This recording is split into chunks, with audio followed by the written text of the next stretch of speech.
So welcome to the BiOptimizers Awesome Health podcast. I'm your host, Wei T. Lightheart, and I'm joined today with Scott Abel. And just to give you a little background before we get started with Scott is, as I tell people for years, there would be no Wade Lightheart. My career in this industry would have got stopped before it started.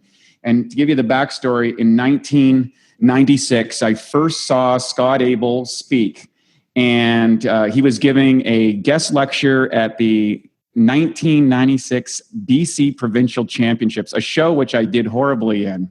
But him and his wife at the time were just looking in absolute incredible condition. I was like, wow. Now, I wasn't smart enough to hire Scott at that time. I went back. I went to another show later that year in the New Brunswick Championships, lost that. Trained another year, which I won. But I had also went to the national championships that year. And what was interesting is I realized I had won my provincial championships when I watched that show. Every guy on the stage could have beat me. And yet there was another group of people that were all trained by Scott Abel, and they all looked better than everyone else. And by halfway through the show, as soon as the crowd would walk out, I could tell Scott's guys or girls. They just looked different. They had a better physique. They were better put together. They were just a notch above everybody else. And I said, okay, I need to hire this guy. And I did, and that was 1997. And over the next 9 months, I made the biggest transformation in my whole career. And I got to meet Scott and see his lifestyle as one of the world's premier trainers. And it inspired me that, hey, I could go out and do something like this too. And the rest is history. And of course, he was a guiding hand, but also that allowed me to eventually win a couple of national championships and compete at the Mr. Universe contest. So Scott, that was a long intro. Great to have you on the show. How you doing today, buddy? Oh, if I was any better, it'd be illegal, I'm sure. I'm so excited to have you here today. And, it's been 20 years in the making to get to this point. And, there's so many things I'd like to ask you, but for our listeners today, can you say in your own words who you are and what it is that you do in this industry particularly? Well, primarily I'm an introvert with ultimate extrovert capabilities. So I'm quite comfortable in front of any kind of group. There's not a room on the planet. I always say there's not a room on the planet I can't own if I want to go in and own it. I just don't bother. It just doesn't interest me anymore. But in classic introvert style, given the choice between going out with a handful of my best friends for the night or staying home and watching a movie by myself, I would always choose the latter. That's what an introvert is. People used to think an introvert is someone who was socially awkward or socially uncomfortable, and that's just a misinterpretation of the term. So personality-wise, I'm a person who thrives in solitude, comfortable in my own company. I was just saying yesterday on my own podcast, there's a lyric from a song saying anything's better than being alone. And I would say that is patently untrue. As a matter of fact, for people like myself, the opposite is true. There's nothing better than being alone. And just to be, the language of communication, insight and intuition both begin with the word in. So, I think I've just been keenly aware of that my whole life from the way I grew up. And then as I got educated academically and through life experience, I began to be able to put words to that, like insight and intuition that separated me from the pack. And then my background in social work, et cetera, led me to being a pretty damn good coach. As a matter of fact, it's one of the things that also separated me from what everyone else out there thinks they do when they use the word coaching in the fitness industry. They think that they need to be a fitness expert. Therefore, I'm a good coach, or I won a contest. Therefore, I'm a good coach. No, neither of those things qualify you to be a good coach. Coaching is a service industry, and within that service industry, the mandate is communication skills and effectiveness. And if you can't deliver on those fronts, it doesn't matter how much domain knowledge you have in any field. Yeah, what I do now in the industry is, I write a lot of books. I think it's like 20 and counting. And I still do the coaching because I just believe in it so much and like it so much, although it is quite challenging, of course. And so I wear many hats depending on who the client is and what their needs is. And that's what good counseling is. You have to be able to talk to people on their level and not expect a person to talk to you at yours. That's what good coaching is. So in a nutshell, I guess that's, without going through the whole journey, that's where I'm at right now. That's great. We might get to some parts of the journey. So most people would know you as the guy that's coached over 400 titled champions at every single level, from like Mr. Local Jokel or Miss Local Jokel to like literally the Olympia championships. And you have an amazing list of clienteles. How were you able to produce such a high level of performance with virtually every set of genetics you're going through? This was not like a guy that, fell into coaching a few genetic elite people, made a name for himself. You work with people that sucked like me, for example. I'll use that, right? And how did you do that? And what technologies did you develop that separated you to set the standards that you have? Well, I did take a lot of people, right from level 1 novice contest all the way to professional status. So something I'm proud of. At the same time, that 400 champions is just sort of a footnote on a resume, because I walked away from that world completely. It's just something I can use now to say, been there, done that, got the t-shirt, got the hat, I'm done. First stuff we may or may not get into. It's not, got to the top of that mountain, looked out over the peak, didn't like the view, climbed back down and started afresh. So I think two things. One, a lot of the coaches in this industry want to take the approach, lead the horse to water. That kind of adage. And whereas I've always been, my job isn't to lead the horse to water. My job's to keep them thirsty. So I would always be sort of on the lookout for, how does this person think? What does this person respond to? What's the best way to reach this person? And where is this person's self-esteem level? Do they believe in themselves? There's a difference between someone who wants to do this, who needs the validation, attention, for self-esteem reasons. And then there's the people who are the opposite. They're just goal-oriented. Even in my own life, I think one of the reasons I vaulted to the top and the top people in the industry loved me, which was a great learning experience for me. That's another topic.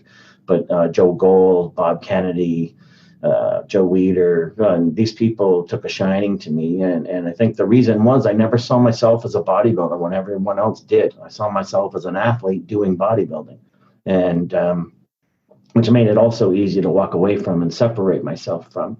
But how to reach other people was to see what their gifts were, accentuate their gifts rather than endlessly focusing on their weaknesses, do what we could with their weaknesses, and then understanding what bodybuilding actually is, which to this day, most coaches don't understand. So all about how to bring that person to a peak level at the right time on the right day, without a cookie cutter approach, with an approach that is unique to that person, because I've been tracking them for 12 or 16 weeks. I mean, to this day, I get letters, oh, can you just help me for the last week? I always blow it the last week. Well, no, I can't help you for the last week. I need to know what your body's been going through for the last 12 weeks, which you can attest to. And just watching what goes on. I mean, I'm out. Let's let your listeners know, right? I'm out of the competition side of the industry and have been for a long time. I adopted the motto, do no harm. And especially for female competitors, there's more harm being done than good.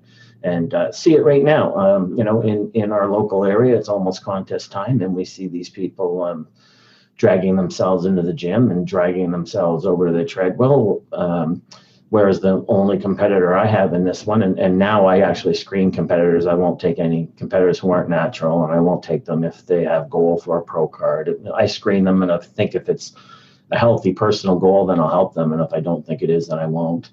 So I had this one guy doing the contest, and here he is 3 weeks from the show. And as you well know, Wade, from experience, everyone else, I'm hearing all this nonsense at the gym. Oh, it's 6 weeks out, so we cut the carbs by this much, and it's 4 weeks out, and we cut the calories by this much, and we add this much cardio. Well, my guy hasn't done a day of cardio, and he had a whole cheat day this Saturday, 3 weeks from the show. Lions and tigers and bears. Oh my! Like, how's that going to work? Well, it's going to work just fine when you understand how the body actually works. So I guess how I got there was I didn't know this phrase then, but it applies now, is let sleeping dogmas lie. I didn't go with what the industry said. This is how everyone does it. Well, I didn't really care if Dorian Yates's name was on it. I cared if it had relevance that made sense to me. And most of it was junk. Most of it was hogwash. And I can think of specific examples in the past where I had to prove to myself, first of all, I mean, I was young and upcoming, right? So it's not like, well, I have all the answers too, but I tried specific methodologies to see if I was right. And more often than not, I was. So one of those I remember coming from an article by Albert Beckles, if you remember Albert Beckles. I do remember Albert. Incredible back he had at the time. Yeah, and one of the first guys to really look good as he aged. No longer with us, of course, but so he wrote this article plugging the the Weider principles and stuff, and he was going on and on about this magic carb powder. And it was this is going back to the 80s, so imagine what it was composed of. It was probably mud. Corn fructose syrup or something. Yeah. But, if you read the article, what you saw was, here was a guy that for 8 weeks basically kept cutting out his carbs while he kept upping his training. So he was in a super compensation state. I could have fed him bananas and he would have been raving about the magic of bananas. And yet he was convinced that something in this powder was special. And it was like, no, what your body has been through set you up for any kind of matrix with that kind of breakdown, if you will, of glucose and starches was going to produce, that kind of effect. Now, I went from there, of course, I perfected how to peak that kind of effect. So, so we could eliminate water and make sure that, all those kind of sugars went to where they were supposed to go, and intramuscular fats and things like that. So the Abel cheat day that I started, or fat loading for contests that I started way back in the 80s is still being applied now. And I hear people talking about it now, and I just kind of grin because they have no idea who I am or that I invented all this stuff. But it's kind of neat to see that it still follows, even though it's completely misapplied. I hear now bikini competitors, having rice cakes with peanut butter and jam backstage. And it's like, why? That has solve volumization for a bikini competitor makes absolutely zero sense. But this is one of those things where everyone who's in the know, does these things, and it just proves that they're not in the know. And I got a million stories like that, but whatever. There's so much to unpack in that. But let's talk about a couple things first before we kind of go backwards in your career, because you're known for a lot of different things that you kind of pioneered in the industry. You were known for the guy that kind of created the side diet, and people would love to hear about that, like going out and eating 10 and 15,000 calories in a day, and yet still maintaining like single-digit body fat percentages year round.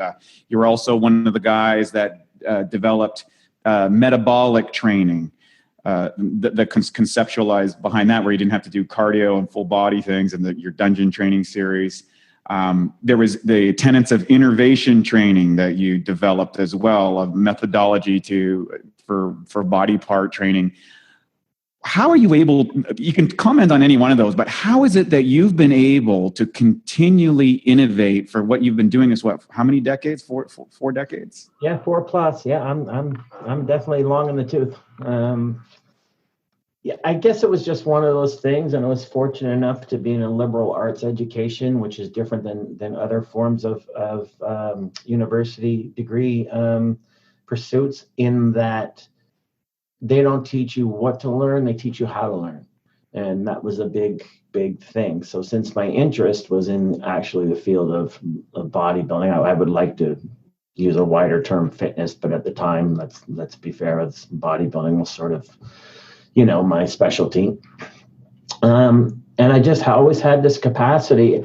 See, this is, again, all the experts and the wannabes are running around analyzing what is.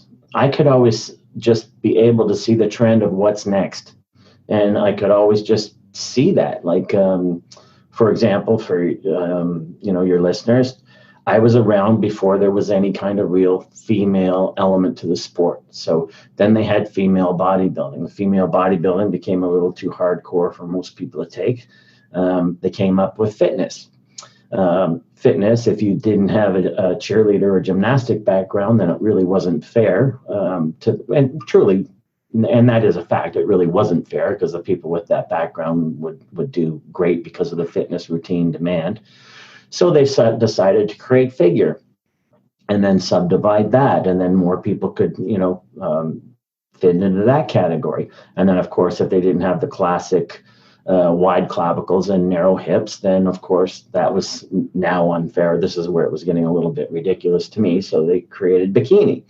And what came out of that for me in a few short years, what I saw was there was now figure competitors who would have beat the female bodybuilders at national levels just 5 years earlier. But what also sort of transferred out of that was huge elements of eating disorders and what I call metabolic damage. People are refuting the term, but I have lectures from internal medicine and endocrinology experts who use the term frequently. So I coined the term metabolic damage, and the dangers of dieting is actually one of my books.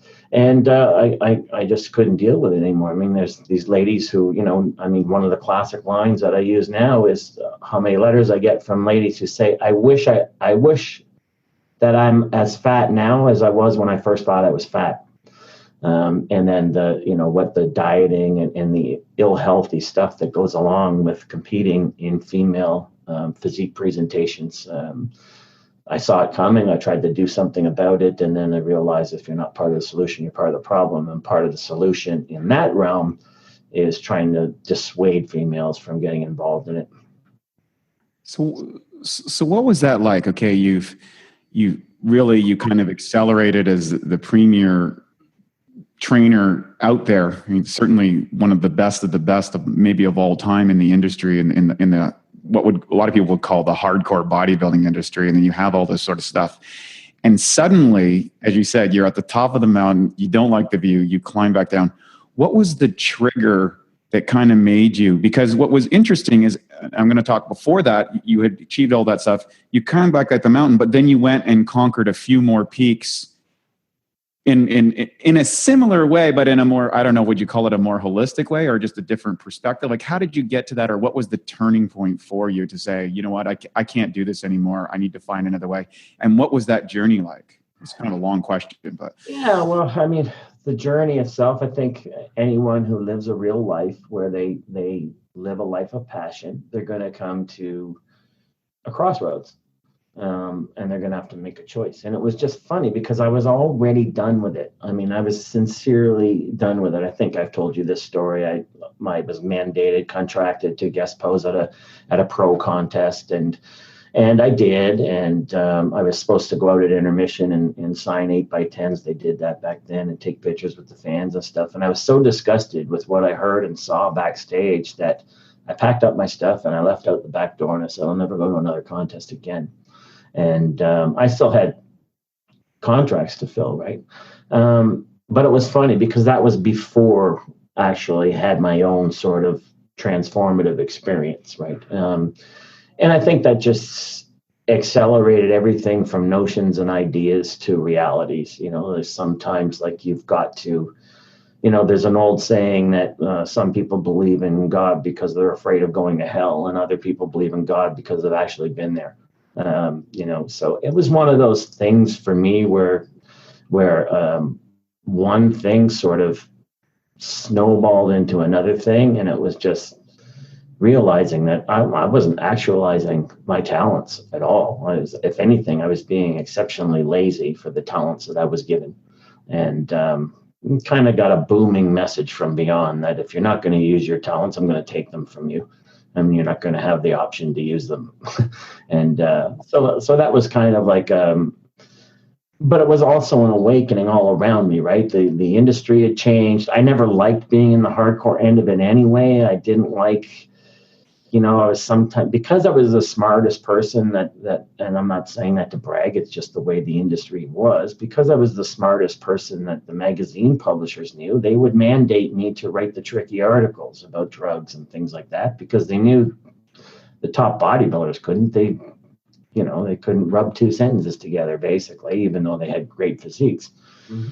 So, I kind of got pigeonholed, and you remember from that day, right? It was like a lot of my fans were like, Scott, why are you writing about this stuff? Like, and then just the whole idea of, the competitive side of things really started putting the word cult and subculture.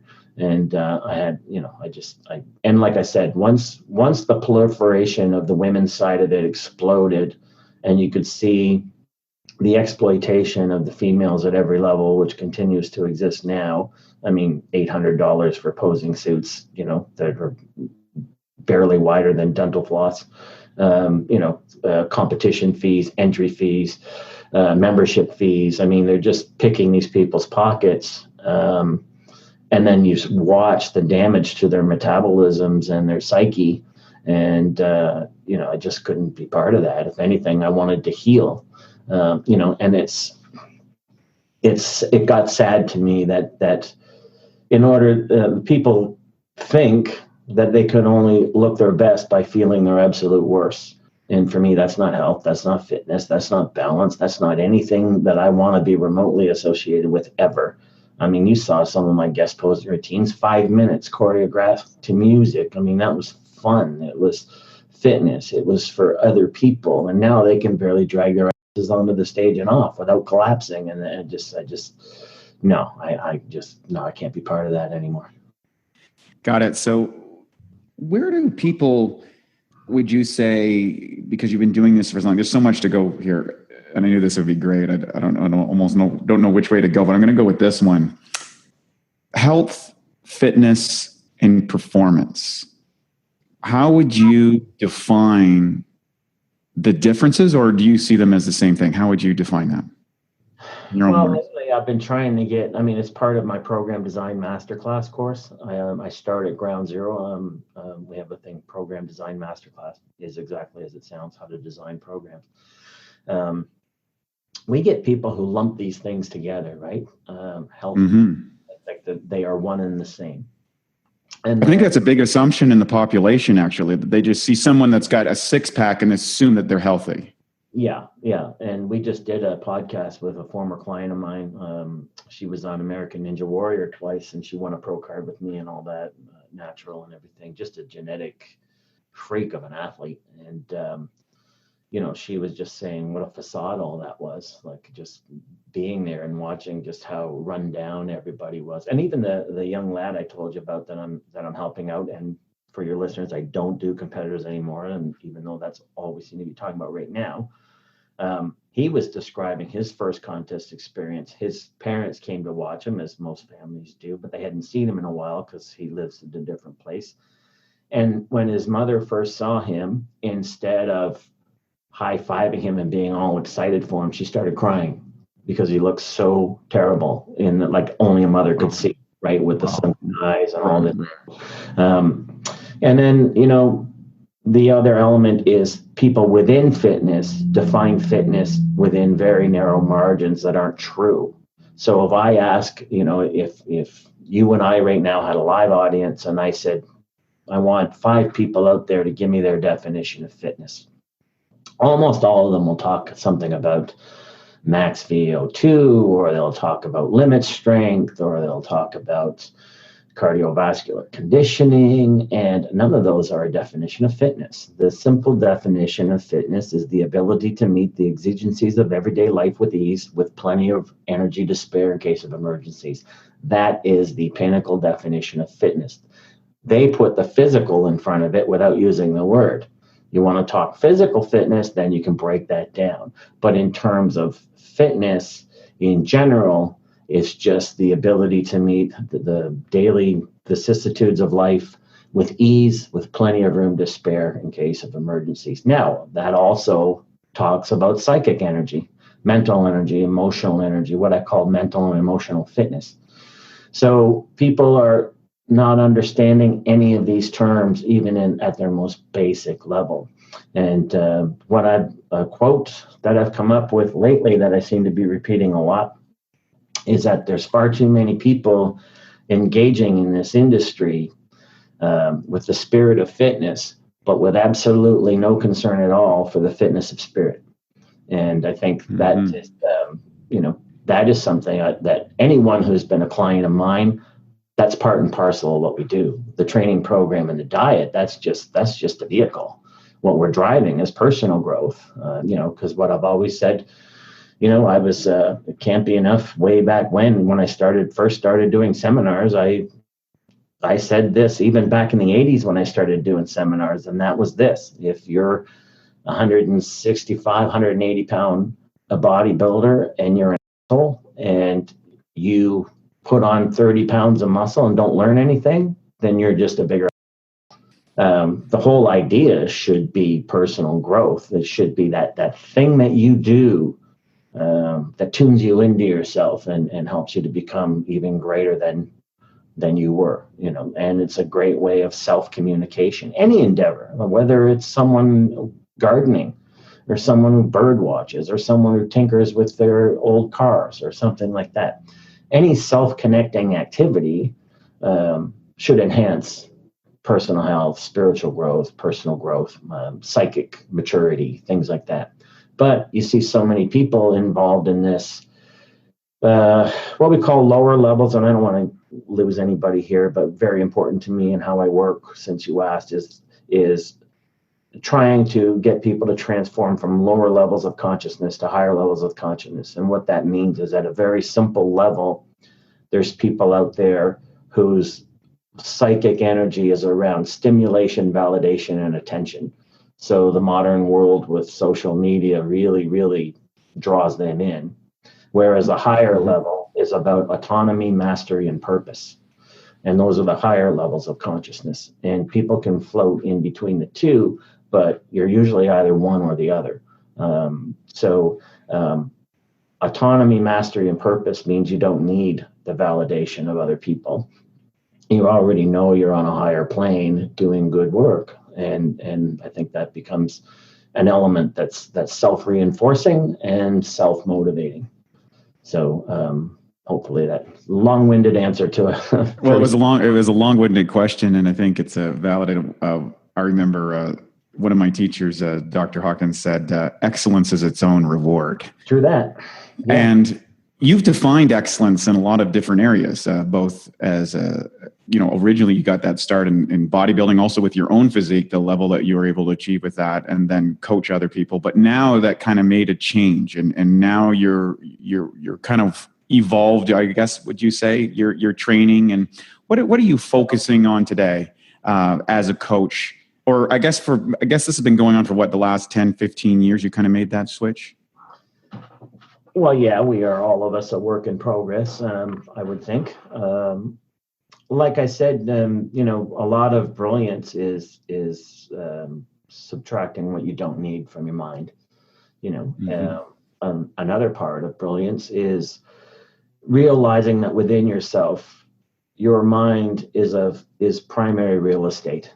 So you don't rent that space out or give it away to anyone who wants to occupy space there. You just don't allow that. It's like, no, this is prime real estate. It's reserved for me.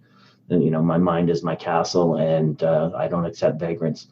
That kind of thing, right? What you used to call energy vampires. That's right. The term I borrowed from you many a time. So I think, I don't know if I'm evolving still. I think if you're always chasing something, then you don't realize you're never arriving anywhere. And I don't think that's a very Zen way to live. Zen is all about being where you're at, right? I mean, absolutely. The best time to be is right now. And most people miss that. So I'm not trying to really get anywhere anymore. I live a life of contentment. Peace of mind, contentment, and joy aren't goals for me. They're my path. And I wake up every day. Like you said, excellence is its own reward. I get up at 4 a.m. 7 days a week because I choose to, because I can't wait to start my day. and see what the day has in store for me. And then the only dilemma for productive people, of course, is how much time to devote to your day and how much time to enjoy your day. And as long as you have both, then you celebrate balance by living in balance. Balance isn't an idea, it's a practice. So yeah, I don't know. Am I still evolving? I think that's the nature of any kind of active mind that is sort of always on and always in pursuit of itself, But yeah, I mean, there's nowhere I'm trying to get to. I've already arrived, and I arrived here many years ago, and this is the top of my own mountain where I do like the view, and I'm just going to stay here. I'm going to pitch a tent, and camp out here until the weather changes. So yeah, it's a great visual. What would you say over the course of your career, because you're known for so many essentially breakthrough concepts, as you said, many of them have been bastardized over the years, if you will, and kind of evolved into these pseudo weird truths or something. I don't even know what you'd call them, but like you said, you can kind of smile and know that they lost what was really there. We call them funky permutations. Funky permut, that's a great word. What would you say that you're probably most known for, or the thing that you feel that has made the biggest difference or contribution to the fitness or performance side of your industry or your craft as a coach? Geez, I really don't know. I mean, that's a hard one. Top three, maybe, if you had to go right off quick, because there's so many. Yeah, and I mean, I don't know. Ask 10 people who train with me at different times, you probably get 10 different answers, because I was a little bit, of a chameleon that way, right? I coach people according to what I thought they needed most. So a lot of the times they thought they were joining with me for a better physique, and I had to explain to them, fitness isn't your solution; it's been your problem. Associating leanness with health, and especially for women. Well, women aren't meant to have the body fat of men. That's just not the natural evolution of the female form. So to force a body to do that creates all kinds of problems. So I don't know, contribution wise, I'm a little humble, and I don't think this industry holds itself in high enough esteem to even honor the people. I remember when I moved away from Toronto and was walking away from that world, I thought, wow, isn't this sad? Like, there's nothing in this sort of, been in this now for decades, and there's no like real Hall of Fame, and there's no real like, coach of the year, and stuff that other industries celebrate for good reason, right? And and the people, it's such a egocentric industry, right? And it's such a me first kind of like, I think the true value, spiritual value of it, no one considers anymore. There's no regard for the history, right? Whereas I was about the history of it from the beginning, right? And everything you said about me in the beginning, which I'm not sure I'm worthy of, I would say in spades, Bill Pearl did for me. And right. I say that for now, and it's just me knowing I'm happy that I paid it forward in some way or another. Right now, I have a young protege now named Andy Sinclair. He's one of those guys you talk about on my cycle diet, walks around single-digit body fat year-round. Probably the best physique I've ever seen. Not hardcore bodybuilder, just one of those physiques that everyone would acknowledge as like, wow, like not too big, not 6'3", walks around like he's been on the cover of a gazillion magazines, romance novels, everything. Follows my cycle diet because that's how to not just get there but stay there. And he's like my latest protege and stuff. But knowing the history and stuff, now I mention Bill Pearl in a podcast or an interview like this, I have to explain who he is, and I think that's sad. I mean, it's like Bill Pearl was Arnold before there was Arnold. He was the industry's first true superstar that transcended, Keys to the Inner Universe, Getting Stronger. I mean, these were the texts of the time. And not only that, but he was just, and is, just a man that you just want to emulate as a person, right? This person believes in me. I can't believe someone of that quality thinks I'm special. And having that kind of reinforcement, wow, did I ever get a quick perspective on myself for ever taking the peanut gallery seriously, which you don't even realize the peanut gallery has penetrated your brain until, of course, until someone of that stature and status says, you're a difference maker. You're going to make something happen in this industry. And all of a sudden I realized, this is going back to when I moved to California and all that stuff. And all I had in my mind then was all the local people from London, Ontario going, oh, wait till Abel gets down there. Guys like him are a dime a dozen. They're going to eat him alive. His physique is it's nothing special down there. And he'll come back with his tail between his legs. And lo and behold, I went down there. And because there's such a reverence for the real deal down there, people know it when they saw it. And it was me. And I didn't even know it at the time, right? So Bill Pearl takes me under his wing. Joe Gold took a shining to me. And at the time, Joe Gold apparently hated everybody, right? And he was like the Grinch, right? Is this like, Argh. And he loved me, and all these important people in the industry took a shining to me. And then from then on, I realized like that I had allowed freeloaders in my mind in a very expensive place of real estate that I would never have allowed since. But I don't like saying I contributed this, I contributed that. I mean, I was the first one to start the whole cheat day notion back in the 80s. It was unheard of then. And people even gasped when they would see me have a cheat day, like, because sometimes I would have them at bodybuilding contests. And part of it was deliberate, right, to freak people out. Of course. Yeah. So yeah, I mean, I started a lot of things now that continue to this day, which I guess I can be proud of because it's decades later. So it's been tried and proven so much that it's part of the, sort of part of the foundation of the industry. And I know that's me. I started that, I did that. But, to seek credit and say, I don't know, it just makes me a little uncomfortable. I don't know. I just like, I'm just still doing what I'm doing. I mean, I think in this day and age, it's the other thing. It's the frustrating parts. Like I've had a former client / semi-mentoring student was with me for years. Not as much as you and I shared, but enough. And for the last 3 years, he's been plagiarizing my work constantly on his Facebook page, constantly, like verbatim from my books. It's obvious he's made a file of my Facebook posts because I do a lot of metaphysical Facebook posts and life coaching. Mm-hmm. And he sits on them for like a month or a year, and then he'll post them as his own. And he keeps getting caught, but he keeps doing it because it works, right? Because if he gets 30 shares for posting something that I actually wrote, people who shared it, the people who read a share, they just go back to his website. They don't know, they don't care, that kind of thing. So that kind of thing, less than what I contribute, is the kind of things that show, in this industry, like a lack of class and respect that, you wouldn't do to me and I wouldn't do to you. And there's not that, and the whole thing you said at the beginning about mentoring and stuff, like Bill Pearl and me paying it forward, it just seems that that's gone. You know what I mean? And that's too bad if it's true. I'm sure it exists in pockets of awareness, but pockets of awareness is a sad fact of awareness.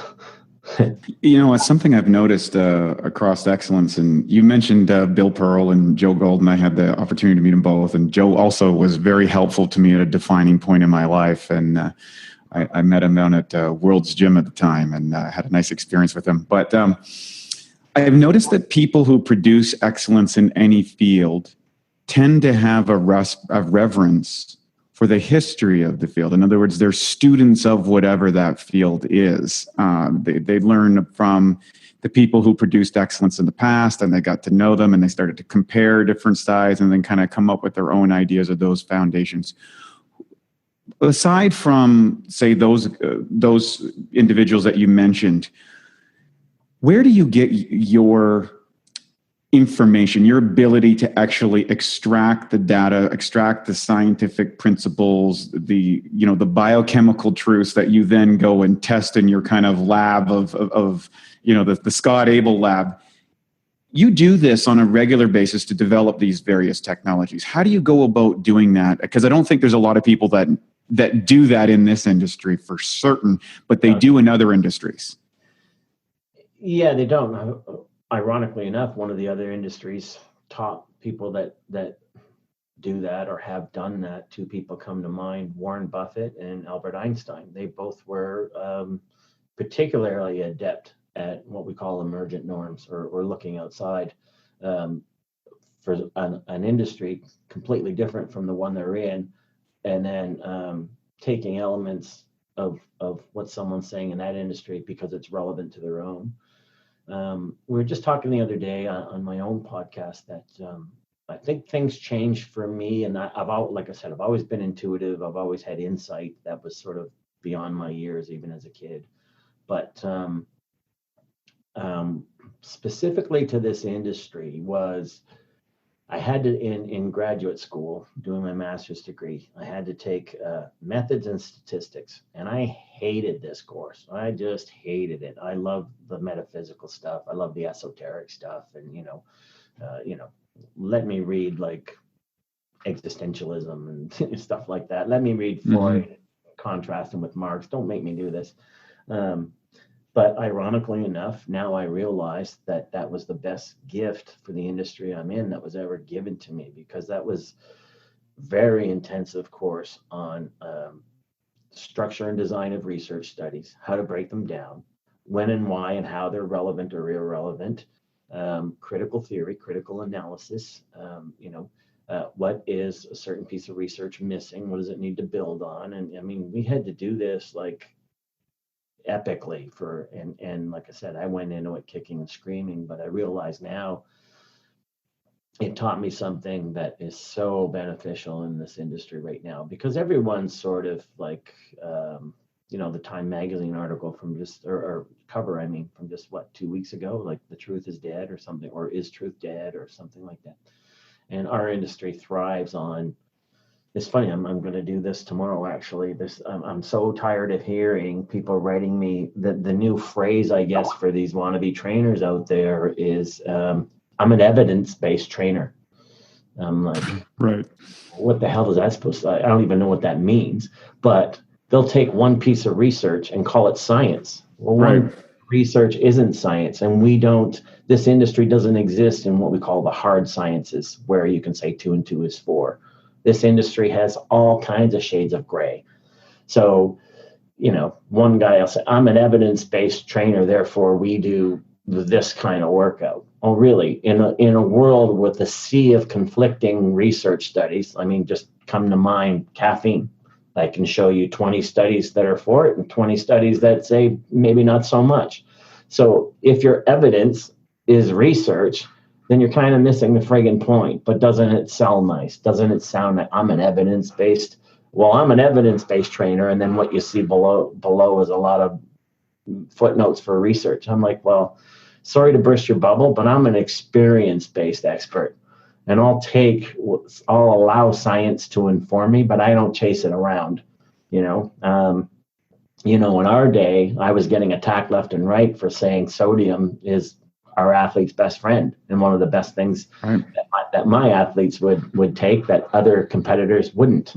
And lo and behold, 20 years later, the research catches up to me and things like that. So I'm an evidence-based trainer. That one just makes me shake my head. No, I'm an experience-based trainer with 4+ decades of experience, and I'll take evidence where it reinforces something I've seen work for 30 years.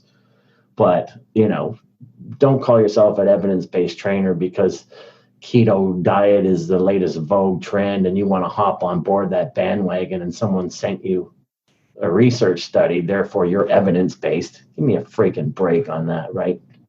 So I think that's one of the things I was able to discern and read research. And I also know where the real research comes from. All these guys, they'll go on bodybuilding.com and search like sodium, for instance, or they'll search, when I was doing metabolic damage and the dangers of dieting, you end up talking and researching internal medicine specialists and endocrinology specialists who talk about biochemical realities and hormonal realities. And part of my training model, the 5-point training model, right, which is effort, training strategy, work capacity, recovery capacity, and then number 5, internal biochemical and hormonal environment. Those things are influenced outside the industry. You can't study them in fitness and have any kind of knowledge of them. So when I started studying metabolism, for instance, this is where also led, and people in this industry confuse the word nutrition with metabolism. They think a nutrition expert is a metabolism expert. They're two different worlds. So again, knowing that you have to go outside the industry for true expertise, right?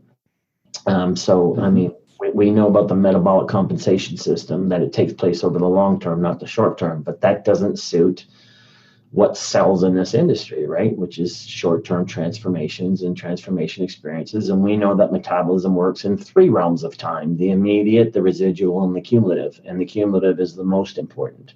Whereas this industry will focus on the immediate. So if I can cut your carbs today and you show a 10-pound weight loss by Saturday, then we all applaud that. And you go on Facebook and you say how wonderful it is and blah, blah, blah. Right. But I know that in the cumulative sense of time, you're going to gain back 12 or 15 pounds from that 10-pound loss. And that's where being a metabolic expert comes in, rather than, and people lumping nutrition knowledge in with metabolic knowledge when they're 2 different fields. Which leads me to the next question, I think, which is, because I like where we're going in this, and that is, you have your athletes literally, and when I say athletes, that's everyone from housewives to to models. You know what I mean? Like it's a whole range. I qualify that because I think from the beginning, talking about my former, I mean, I haven't trained competitors in 20 odd years, well, not 20, but a long time. And this one guy that I talked about is the exception, not the rule. And yeah, I don't train a lot of quote unquote athletes anymore. I love the regular people. I love getting in with the regular people. It's challenging in a different way, but it's not glorified babysitting like the competitor world was. Yeah, it's more applied to the real world challenges of a day-to-day life, as opposed to kind of this myopic, I've got to win my $3 trophy no matter what, and I'm willing to do anything to get some validation. So I pause to use the word athletes because it might send the wrong message to your listeners, because for coaching, I'm open to anybody who. How would you separate the difference, just to go there, between an athlete versus someone that you coach who just wants to be in shape and be fit, as you would say, in your definition of the word? An athlete is someone who competes against someone else at something. If I got it. You know what I mean? Like, I'm a competitive golfer. Okay. That would be an athlete. Or, I love golfing. Well, you're not an athlete, but you can certainly pursue the same means to that end. And if I had my way, I would talk people out of competing in physique contests. I don't know where you're at with that now in your career, but I mean, it scares me for what it does to people's, what I've seen it do to people's minds and stuff and things like that. In particular, like I said, the women, not that the men escape it either, but why? I mean, one of the reasons, and this is, again, I just think differently than most people, but I remember the last time I competed, I looked to my left, I looked to my right, and I said, this isn't doing it for me. Like, I looked down at the judging table, none of whom I had respect for. I knew most of them personally, and I had zero respect for 9 of the 12 of them. And I was like, they aren't qualified to assess what I just went through for 12 or 16 weeks. So why am I doing this? And then compared to the person to the left of me, the person to the right to me, I'm not qualified to say I worked any harder than they did, or they didn't deserve it any more than I did. So for me, it was measuring a bunch of falsehoods. And I thought there's got to be another way to be involved in the aesthetic of this without the competing against other people who love the same thing. So that's when I turned to guest posing and stuff, and I became a featured guest poser. It was wide open because most people were fat all year round, right? Except for like 3 weeks Exactly. contest, and then they're too tired to do anything remotely exciting posing wise anyway. So with the cycle diet, I could stay in shape all year long. I choreographed very entertaining routines. Like, I usually did movie characters, and I did, certain songs and stuff like that. And I had to corner the market on that because no other bodybuilders had the energy or the temerity to do it. But for me, that was the thing, because instead of asking them to look at me for that 10 minutes or whatever on the stage, this was me entertaining them. So instead of them looking at me to give me value, this was me using what I love to do to give them value, right? To go out, do a 5-minute guest posing thing, run out in the audience, take pictures with people.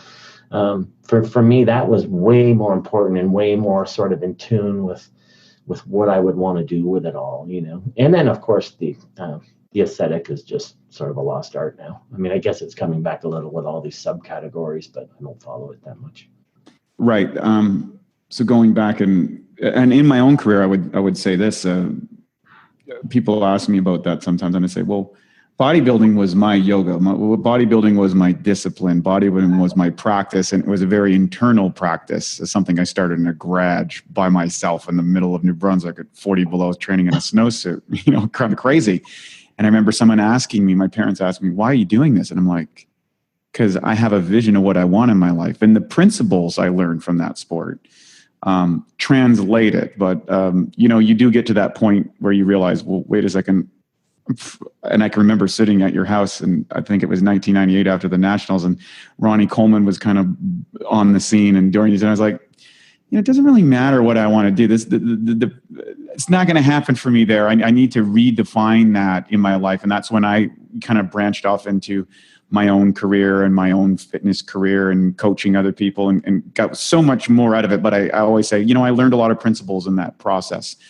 And even when I did compete at the universe and under your guidance, it was something totally different for me than it was for a lot of people. You know, I knew I couldn't be victorious if I chose to do that contest natural. People said, well, why would you subject yourself to 10 months of rigorous pain? Because it was like, we had 3 shows that year, and I was like, it's about something I need to prove to myself in my own experience. And it worked. It was transformative in a lot of ways, and led me in a lot of directions I didn't anticipate. But going back to the question, I kind of went on a tangent there. That's all right. Yeah. But I will come back if I'll come back later to something about the self-connecting nature of activity. But you go ahead. We'll come back. Sure. We're going to come back to the person that you train now, and separating them from an athlete to someone today to be what would you call the person that you train today, if you were to define them in a Scott Abel way, as opposed to how you would define someone that you might have coached in the past? I wouldn't even hazard to define them. I try not to do those things. Mm-hmm. So wouldn't want to pigeonhole anyone. Someone who thinks they can benefit from my coaching is a good enough definition for me. So, but there's usually a physical component to it. Like I said, you know, one of the things you kind of touched on this early. They think fitness is what they want, but it's oftentimes their problem.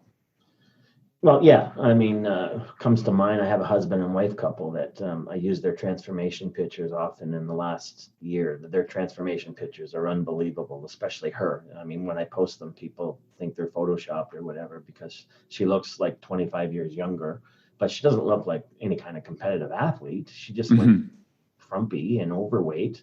But how I got her there, Wade, wasn't through the programming and the diet. And then people think that's the magic. And then, no, that's what you've been struggling with for 10 years because you don't like yourself. So what ended up happening is got them on board. And then one of my ableisms, if you will, is quality of mindset determines quality of behavior. So if your behavior isn't consistent in the way you know it needs to be to get a certain result, then you have to address the quality of your mindset. Too much emphasis in this industry on behavior modification. Oh, the right diet's going to fix me. The right training program's going to fix me.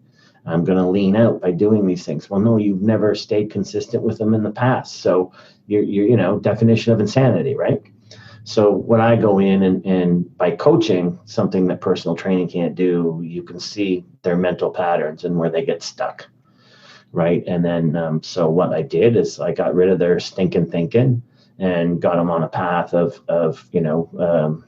what Buddha would call right thinking, right thinking, right attitude. And then what follows after that is right behavior. And then it becomes something that's very natural to do. It's no longer a burden.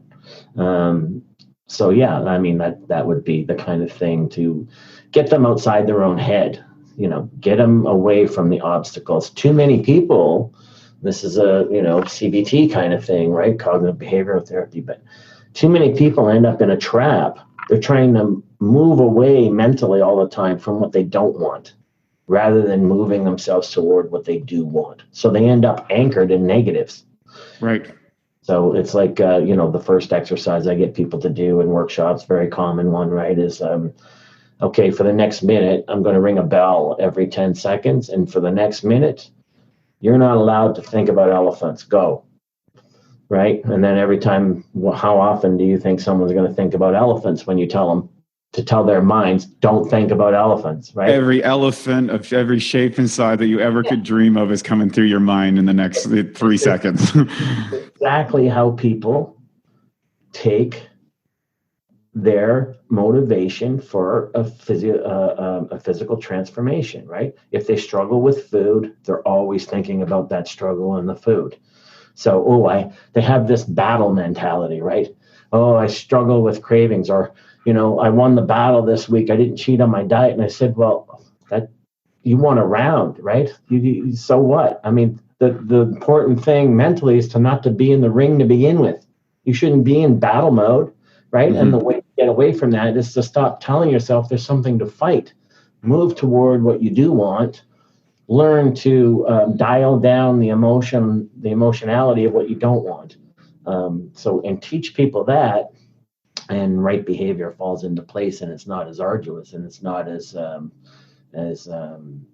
energy demanding, right? It's actually energy invigorating. So creating those kind of things. So normal people not brought up in specific environments of high performance like I was, they don't know how to think that way. So I teach them how to think that way.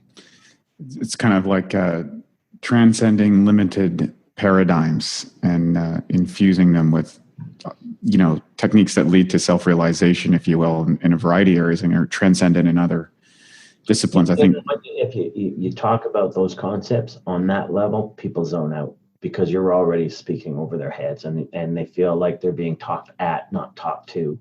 So very important, like I said earlier, meet the person at the level they think, right? Actually, one of the diction experts in explaining the unfortunate occurrences of Donald Trump before he was even elected, a diction expert said, Donald Trump, compared to everyone else running, speaks at a grade 4 level. All right. And therefore, he's resonating with a lot more people than people realize. And this is way before he got elected or whatever. Mm-hmm. So, I remember that research. Yeah, the politicians were speaking at, I think it was like an early high school level or whatever. And, the argument can be made that was the difference. Other people were hearing him, where there is maybe, zoning out on, other people who were talking concepts, but not talking directly to people, talking directly at them, right? And then the political mistake there, and the mistake of coaching, and here we go again with emergent norms, right? How to learn from outside your field, right? Is that the politicians of the day were saying to their audience, you need to come on board and think like me, right? You need to rise up and come to my level of thinking. Mm-hmm. If you want to be effective, you've got to speak to the level of your audience, even if it varies, right? So, and it will, obviously, if you're coaching on an individual basis, which when I do, talk about struggles. I mean, I deal with 20-year-old females with eating disorders who, compared to the couple I just said who are in their mid-50s and are a lot calmer in their own minds than someone who's in their 20s who's just sort of figuring things out, right? You're talking all those variations, right? And I think that's something that's lost in the.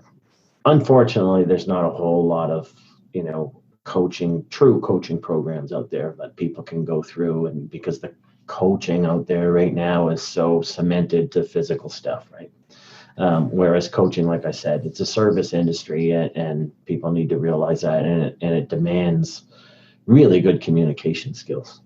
It really does. And now for a BiOptimizers fixed digestion tip, rapid cheap meal relief. Research shows that cheat meals can actually be an effective way to boost your metabolism. One key weight loss hormone, leptin, can be increased by up to 30% following a cheat meal. The challenge with the cheat meals is that all those extra calories and lower food quality can be hard to digest, which means you could be totally sidelined with a food coma after big cheat meals. The solution is to take strong digestive enzymes like masszymes, which will help rapidly digest and break down the extra food. 3 to 5 capsules before or right after your cheat meal can make a huge difference in how you feel following the cheat meal. If it's a cheat day with multiple large meals, you might want to go up to 10 capsules or higher to help you power through all that food. To save 10% on masszymes, go to masszymes.com. That's MASSZYMES.com and enter the code CHEAT10 at checkout. Let's talk about something that you touched on, or we have touched on a number of times in this interview, and that is the metabolic issues that often come out from, particularly with young women trying to get to extremely low body fat diets following ridiculous, metabolically damaging, hormonal damaging, and oftentimes, and I've known well over 100, female fitness and physique competitors and stuff, people that you see on the magazine covers and people go, wow, man, that girl's amazing. Or like, I'd like to have a body like that, or that's what's marketed to the population. Yet almost across the board, I can think maybe less than 10% really had their head together. 90% were really struggling mentally with a variety of conditions, and then ultimately ended up struggling physically because they didn't get their head right, and why they got attracted to it was probably wrong. What they did was probably wrong. And then what the result was horrific and damaging.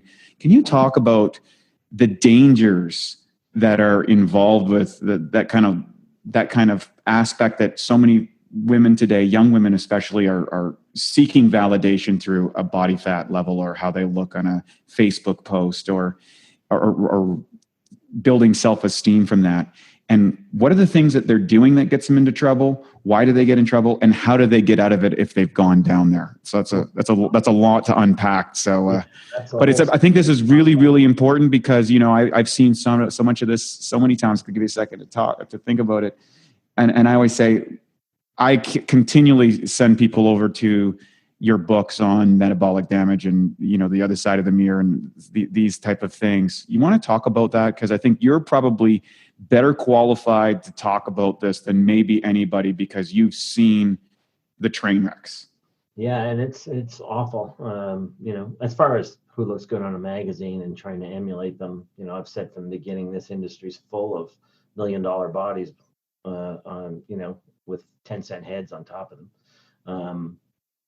That doesn't really mean a lot to me, right?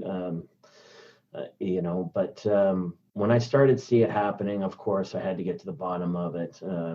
In my book, Metabolic Damage and the Dangers of Dieting, is the Ansel Keys study from 1950, which was the first sort of deprivation diet study ever done. And it was done. They selected males, for one thing. They did a psychological profile on them before the diet, and they were all in good psychological health.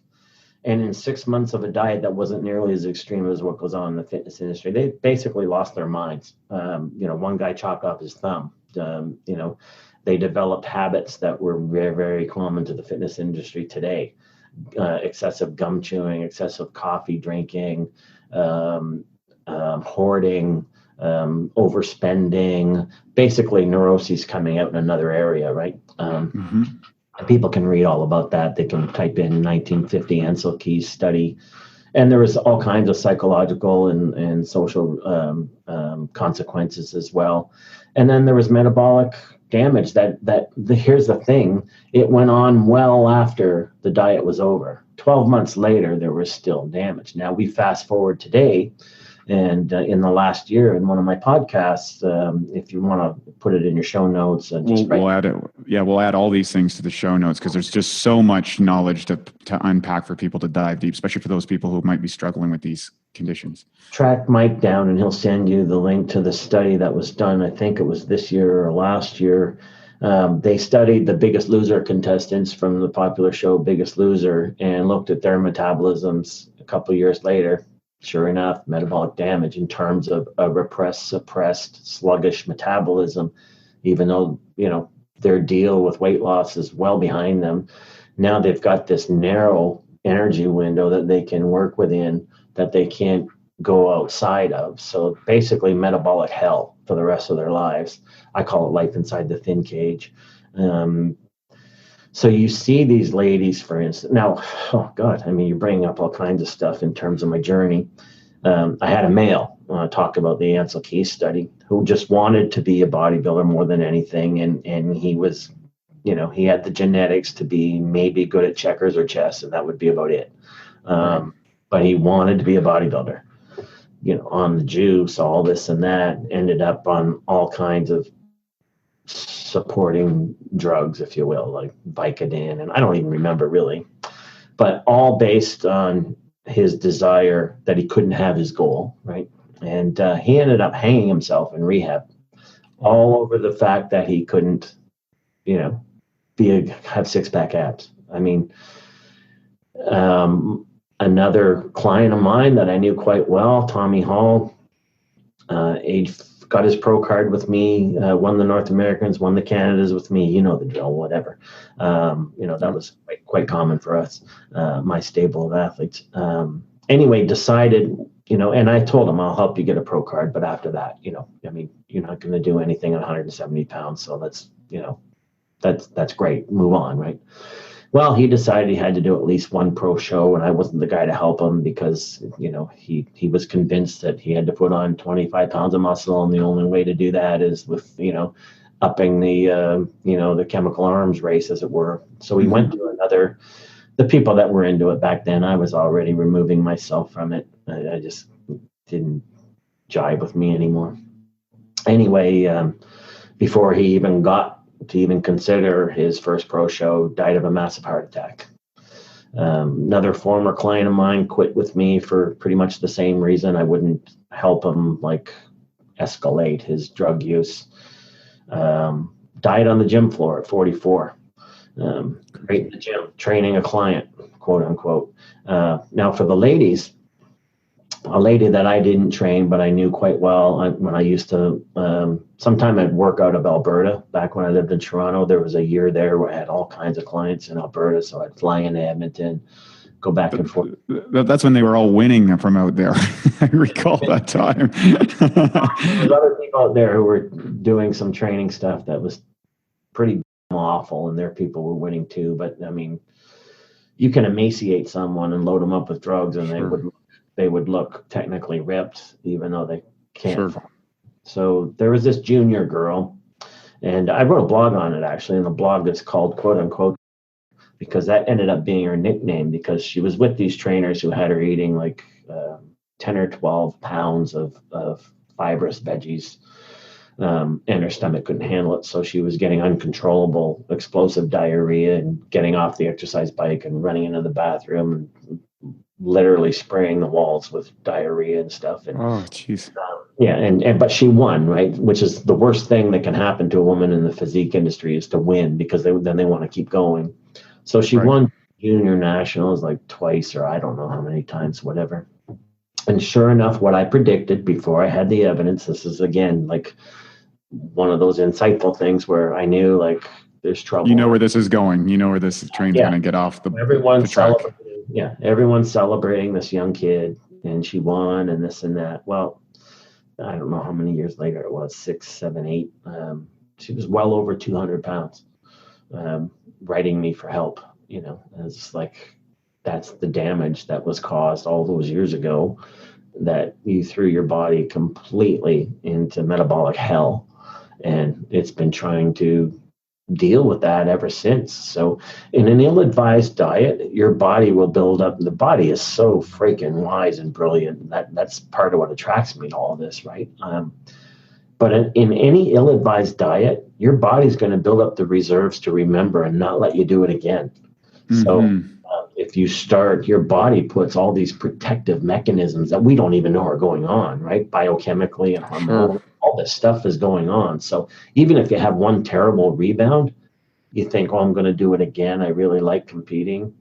You start to do it, and then you realize, well, it's not coming off like it used to.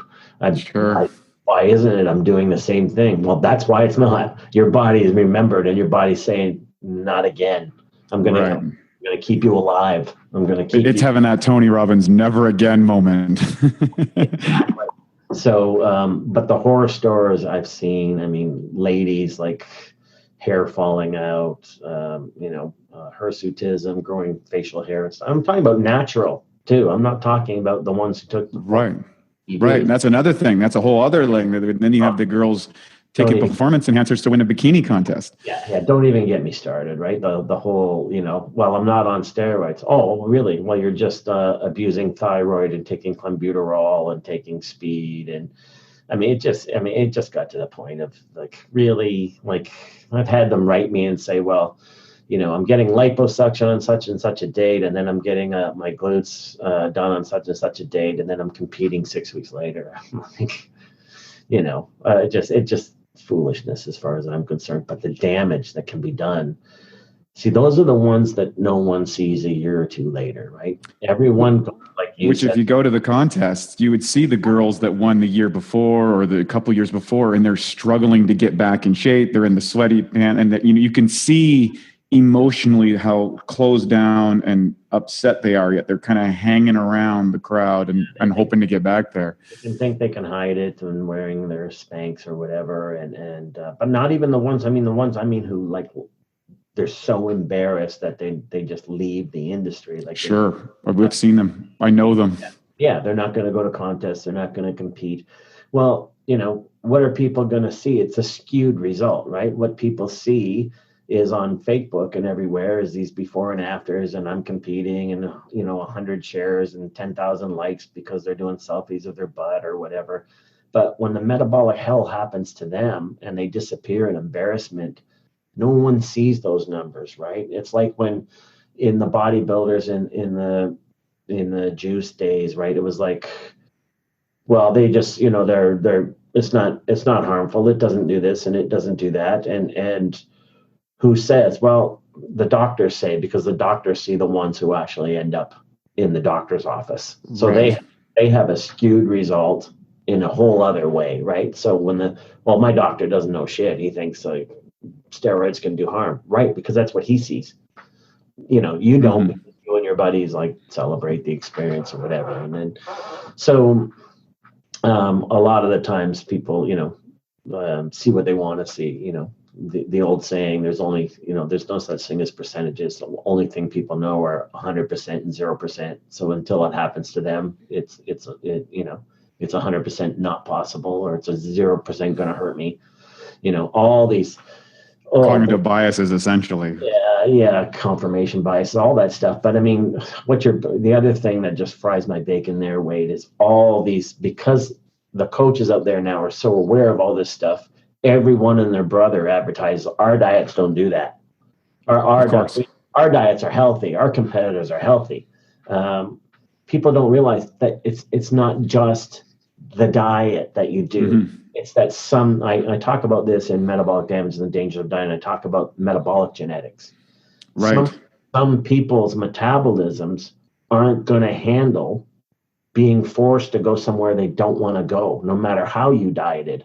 And I always say, I try to make the point by saying, the scene in Thelma and Louise where they drive off the cliff at the end in the car, in the convertible, and they drive off a cliff, and you know what's going to happen, right? Well, in terms of if you happen to have a coach that dieted you all right, which is few and far between, and you had a coach that dieted you ridiculous, the analogy is the same. It's like two cars driving off the Grand Canyon Does it really matter if in one car the person's wearing a seatbelt? It's a good analogy. It's really going to matter. So Yeah. when these wannabe coaches say, but our diets don't do that, our diets don't, you don't understand. It has to do with the constitution of your client. And you have to know what to look at and look for, that you're putting them in a very dangerous place, right? And no one does that, of course, because these coaches these days, it's all about how the client represents them, right? So And just very good point there. You know, that I've got this title, that title, and I've got this title winner as well. But you don't hear the roadkill left behind that they ran over with their conceptual ideas, and they had a few, you know, temporarily successful people, and that is determined as success. You touched on something here, so let's go back to the metabolism component and its differentiation between diet, because this is something that people have really got a grasp so that they can have kind of what you would say long-term success, or be able to maintain a healthy weight, a healthy relationship with their body, and a healthy relationship with their life. And that's kind of what your coaching really comprises, if I was to summarize it. Would that be a fair assessment? And then we can go back to the metabolism thing. I think these days the problem here is unrealistic expectations. It's thrown out to everyone. Like my protege Andy, he's a 1 in a million physique, and Right. I use him because it's motivating for people, and he's anatomy chart through discipline and the cycle diet and stuff. So when we do videos, I can point to the muscles and show why doing it my way works, because you can actually see his muscles working. Right now, that doesn't mean that I'm inviting everyone out there and saying, and you too can look like this, right? I think there's a whole sea of unrealistic expectations out there when coaches post before and after pictures and this and that. And here's my point about metabolism in regards to that unrealistic expectations. One of the other analogies I try to use to make a point is I always say Rosie O'Donnell is never going to look like Angelina Jolie, no matter how hard she tries and who trains her. It's just not going to happen, right? And the other example I try to make is, look, a Yorkshire Terrier is never going to be a German Shepherd, even though they're both black and tan. One cannot become the other, right? But this is the sort of mythology that invades and pervades this industry, or any, especially in the what I call the modern industrial beauty complex for women. The message specifically to women is you're never good enough the way you are. Whether it's makeup, fashion. All marketing, isn't it? Isn't all marketing kind of on that? You need this so that you can be. I think less so on men. I mean, if you look at, I wrote a book, The Empowered Woman Experience, and we turned it into a 20-week course. And if you look at the numbers in terms of percentage of income spent on what we would call vanity concerns, well, women spend proportionally more on things that they have to spend money on: eyeliner, eyeshadow, lip gloss, lipstick, blush. I mean, I don't know, these, like plucking their eyebrows, petties and manis, and waxes. And this is without cosmetic surgery concern. Well, those things add up, and they just assume, but this is part and parcel. Men, you're not going to market to men very successfully on any of that stuff, right? So it's a lot less invasive on men than it is on women in terms of that message that you're never good enough the way you are. So within that realm now is a whole world created of unrealistic expectations. So a lot of the times I have to get people to first have realistic expectations and then manage those expectations in terms of what is possible. So if I was to hear that, to summarize, number one, the magazine or the marketing models that are showing the kind of the genetically advantaged young girl who got into super shape and did a great photo shoot and stuff, and everyone's like, oh, I need to look like that now to be of value. That's kind of like inflection point one that kind of sets the person up, especially if they have low self-esteem or they're seeking acknowledgement or something. Would that be a fair assessment? Yeah, in my book, Metabolic Damage and the Dangers of Dieting, like I said, there's a whole chapter on the metabolic genetics to determine whether you should even be considering competing in a beauty contest or physique fitness world contest or whatever. And I talked about 3 specific clients I had. And my one client, Shara Vijan, I call client 0. She was the first client that I had who suffered major metabolic damage, and I couldn't figure out why. And most of the other coaches were like, after the show, they abandoned any of their clients that gained weight, and they blamed the client. It was like blaming the victim, right? Well, you got raped. You shouldn't have been wearing that outfit and walking in that area.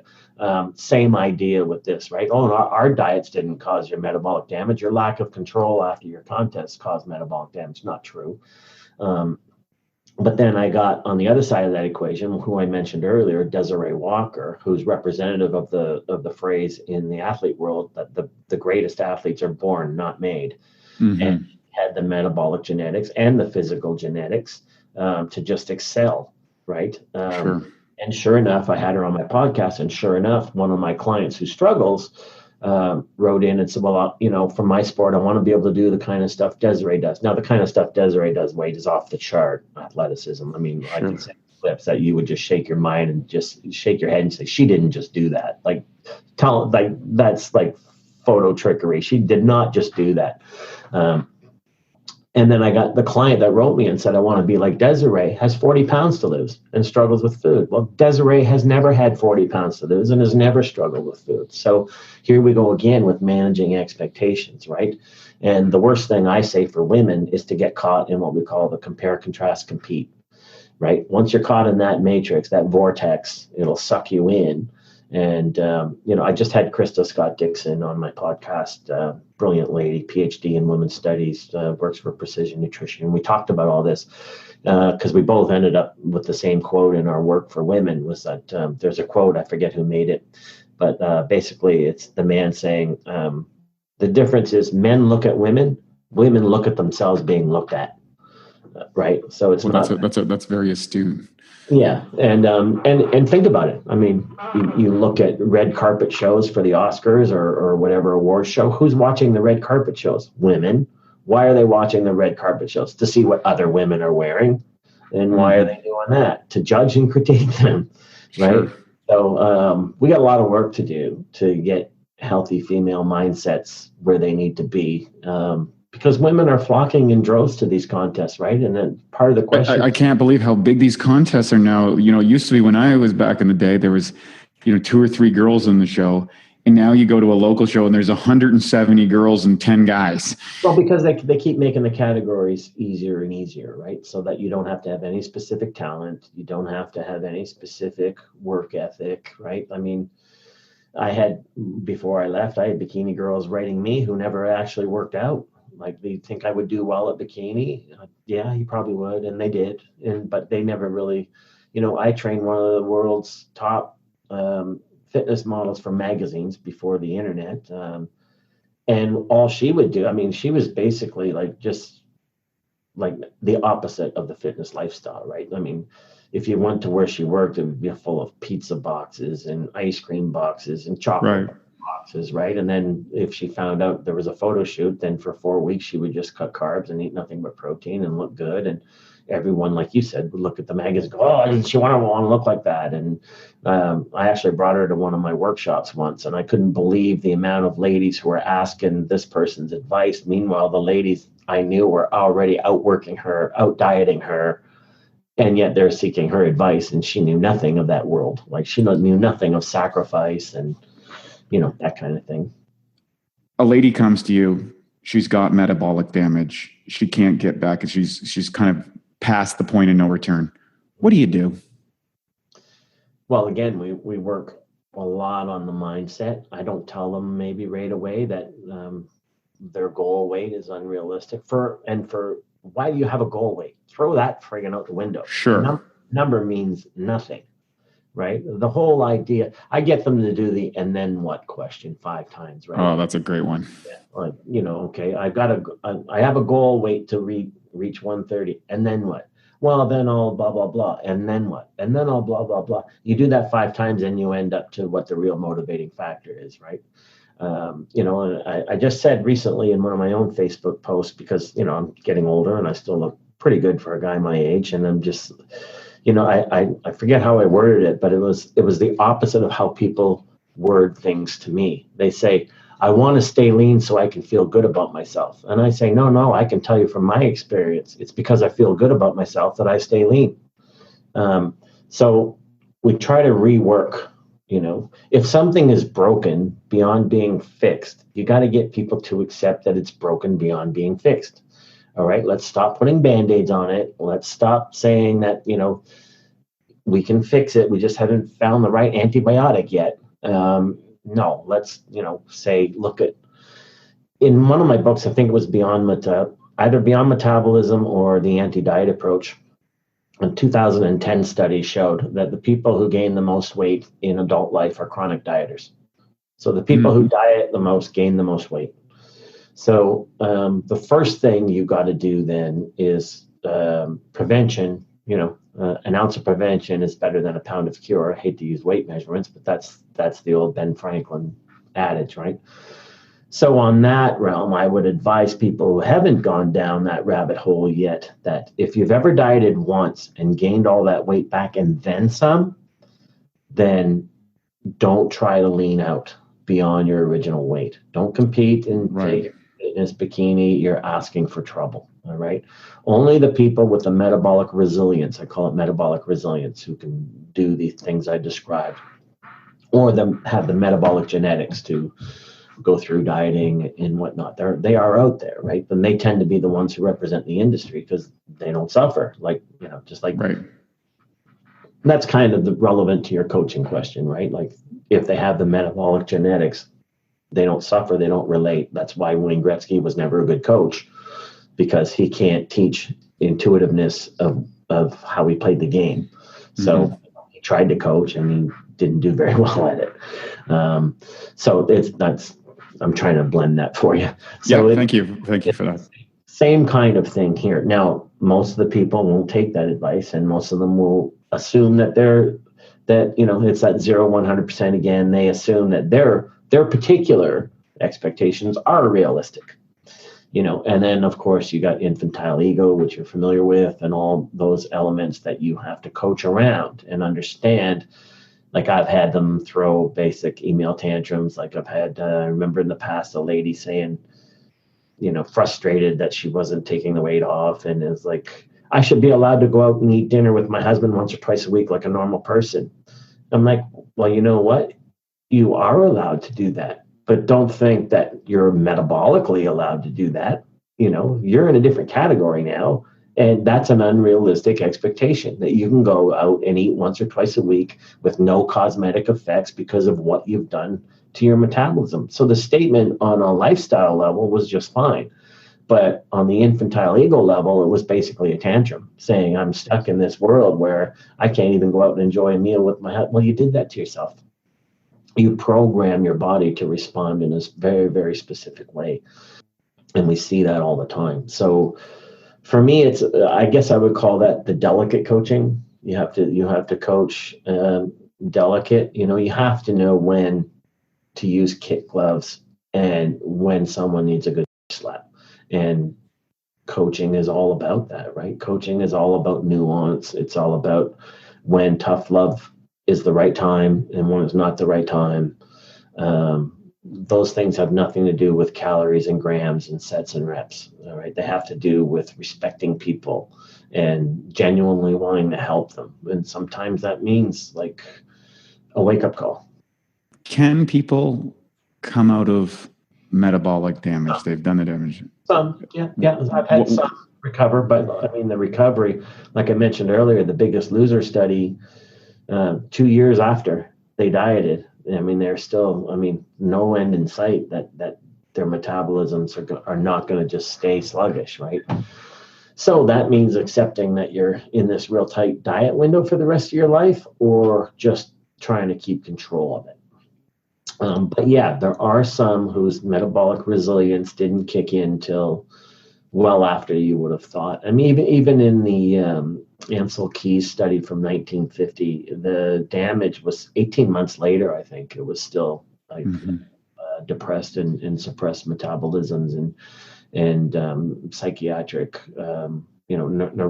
neurotic damage from the diet. So But I mean, everyone is on an individual level, right? And the other side of that too, Wade, is a lot of them didn't really have metabolic damage. They just suffered a rebound. Those are different things, right? Right. And what's the difference between the two, just to define it for people? So, because there's a lot, there's a lot of misidentification out there, and, someone, gains a few pounds and says, oh, I got a screwed up metabolism, or I got metabolic damage. Like, what is the difference between the two? Well, a rebound is an expected thing. Like, again, we go back to the 3 realms of time of metabolism, right? The immediate, the residual, and the cumulative. A rebound takes place usually in the residual realm of time. And that is expected depending on the degree of the diet. So the metabolic compensation system means that your metabolism is going to work over the course of 12 months, not 12 weeks. And right. It's going to try to balance itself 12 months from today and right now to be this time next year, right where it is today and right now. So to reprogram your set point and things like that takes a hell of a lot of expertise and a lot of long-term thinking. And most people in this industry are aware of neither. So a rebound is a very predictable outcome of a diet. All right. Very, very predictable, very, very reasonable. This is why I like to use the term diet strategy. My clients use a diet strategy. Well, what does that mean? It means I don't count macros. They don't count calories. And for sure, a client of mine isn't going to walk around with a Fitbit unless they're planning on taking a hammer to it in front of a million other people. Then that would be and of course, they just did we talked in another one of my podcasts, a study out of the University of Pittsburgh on how damaging these modern trackers are, the kind of pressure it puts on people and self-measuring and all that stuff that we've been talking about. So actually showed that it was damaging to people long-term. Interesting. So a rebound is a lot different than metabolic damage. Metabolic damage is a lot more pernicious in its effects. It really can have hormonal stuff attached to it and biochemical stuff to it. I mean, it can turn medical really quick. Whereas a rebound's just a rebound. They look the same maybe on the surface.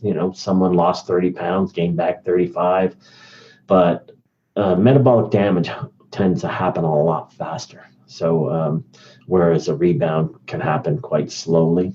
Someone gets off their diet and then, they look like they're gaining their weight back. And then, they're gaining their weight back. But that'll take place sort of a longer period of time, that kind of thing. You've been doing this for a long time. You've been also maintained extraordinary condition for, 35, 40 years, something like that? Yeah. How have you been able to do that, going through the various phases of your training as I would consider a high performance athlete, and then adjusting to shifting kind of into middle age and the hormonal challenges that can come up? So we're kind of switching to the guy realm now, I guess, or I guess for women as well.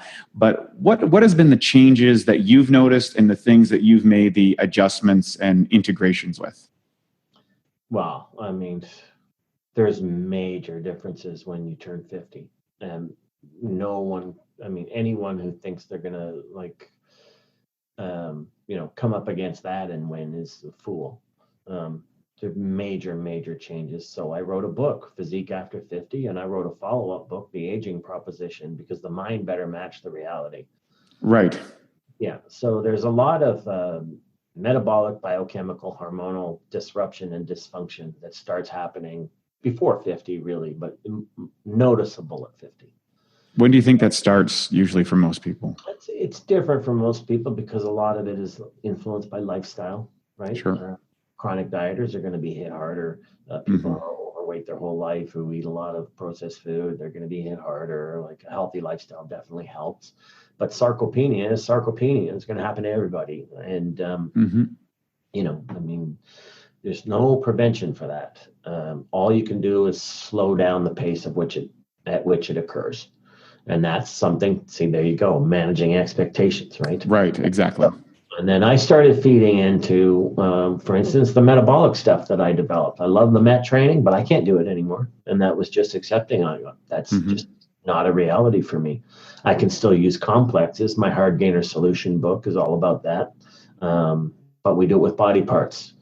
Body part training is the way to go if you're over 50. It's more protective of the joints, isolates the muscles. It still helps in all the ways. It's all in the book. Sure. So, and it's about dialing back intensity.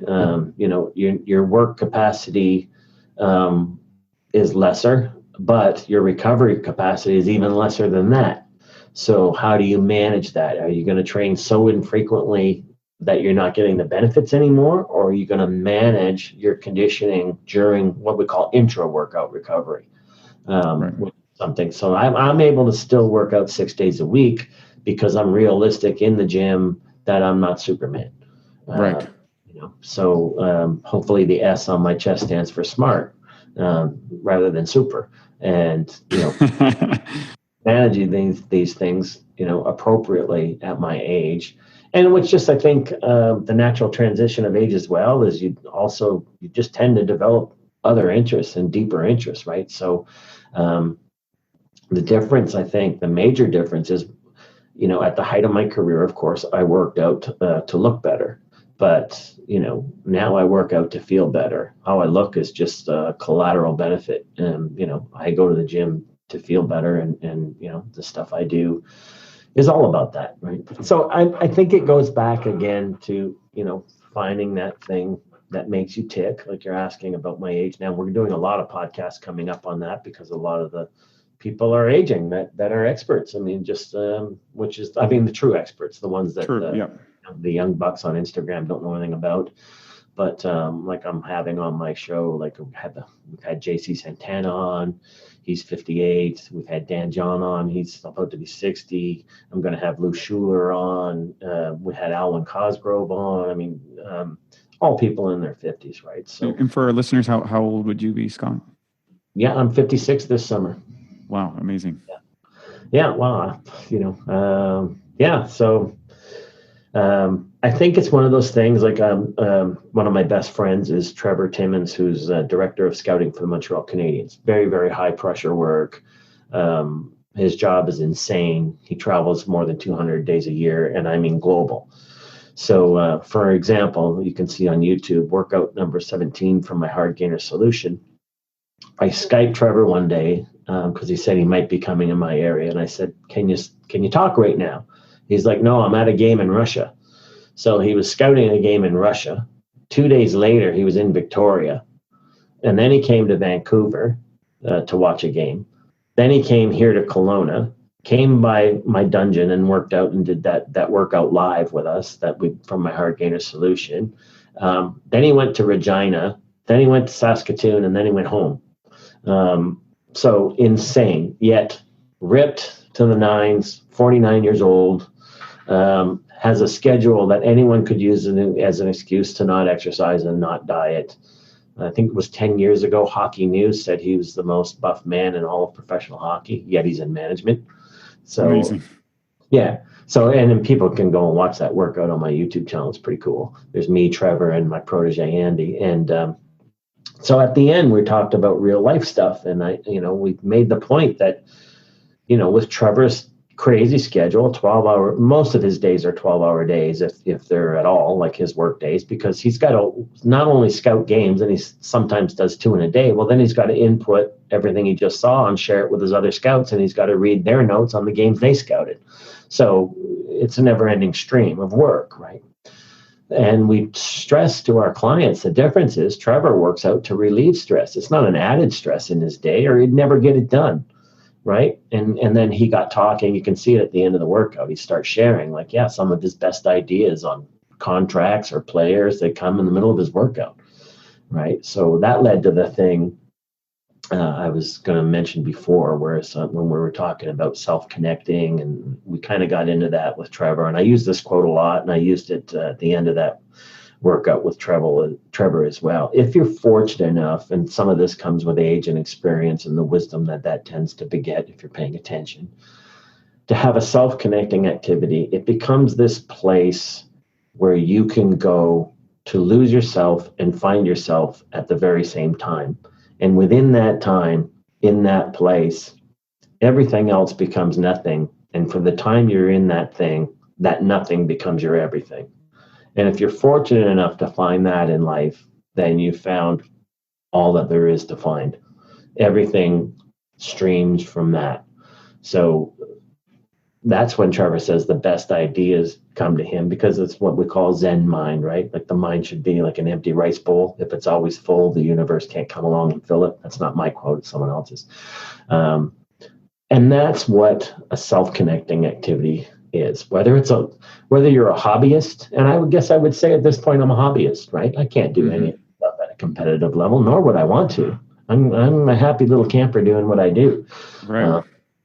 I have no need for competition about anything. So I think that also breeds contentment. I don't do the compare, contrast, compete with other experts or who wrote a longer book or a better book or a bigger book, or if a message I have resonates with one person and helps them, I'm good with that. I'm still plucking away. But that self-connecting thing, and that quote I just gave you of mine, I just wish more people could experience that in life, because I think at some point when you have that, you have all you need to have.